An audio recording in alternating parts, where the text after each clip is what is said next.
Hello everyone, I'm Rodimus2099 and welcome to the first ever episodes of Effects on the Transformers Universe. So later these videos will be live streams.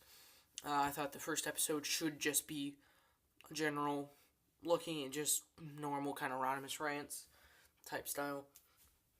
And you're never going to see me in these videos. You're never going to see me in any of my videos until I'm like, alright, you know what, these guys have been waiting too long. Face reveal. That won't be for a long time, though. So, we're going to talk about what effects did Animated have on the Transformers franchise and the fans themselves. It's one of generally the biggest ones that did that.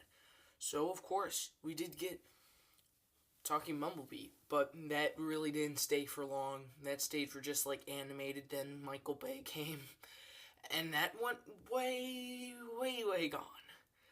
But what did come out of it was smaller Transformers cast. Some people could say that it wasn't really the first, but it did kind of really set a good example for how many should be in a Transformers cast, which is usually 5, but then you can introduce characters later. Prime also followed that kind of rule. Next up is Megatron being a towering and destructive overlord. We didn't actually see that until Animated, which really should have had come earlier. Now, I don't exactly remember when Animated came out. I think it was around 2005, maybe? I could be wrong. But that and the Michael Bay Bayformers, did make Megatron seem more terrifying, because only comics had really represented it before Animated. I mean, sure, sometimes Megatron was a little more evil, but besides, really, I can think of Beast Wars being more like of a good villain.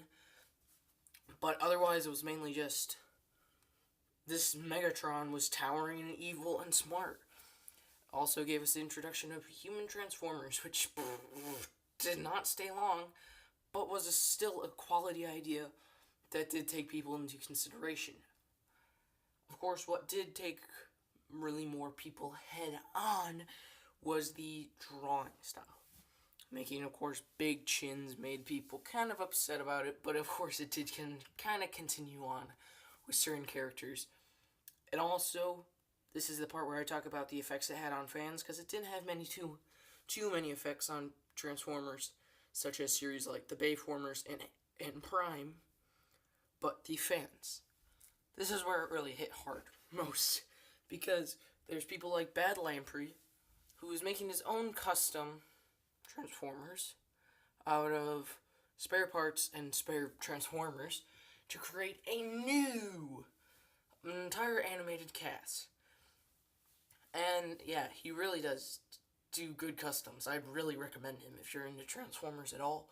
I am. I've started bringing back Transformers videos on my channel just because I do like them. Only because when I was moving, I couldn't really do much with them, so now I decided to do more. And then the fans, the people who still love this show, even me. It's a quality show. It's free on Vudu, I believe. I believe so. I haven't finished it yet. I finished it a long time ago, though. Sorry if my voice sounds off sick again. But so, what did it have on the fans besides people like Badlamprey making customs? It had an effect on fans because there is now a fully funded Transformers Season 4 YouTube channel. I have been watching on and off, but it is good because it's showing what the fans wanted.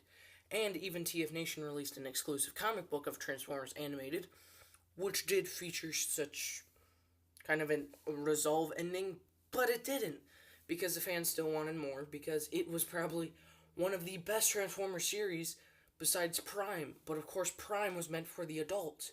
Animated is sort of that sweet, gooey spot, right in the middle.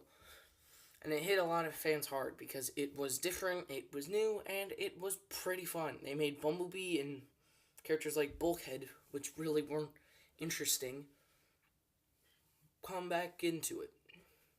And talking about Bulkhead, it kind of redesigned Bulkhead. I believe the first time that he showed up in any non-comic form was in Transformers, was it Cyberverse? And he was a helicopter. and he wasn't the fat guy he was today. And of course, did make Ratchet older than Prime, which I really didn't see a lot before that.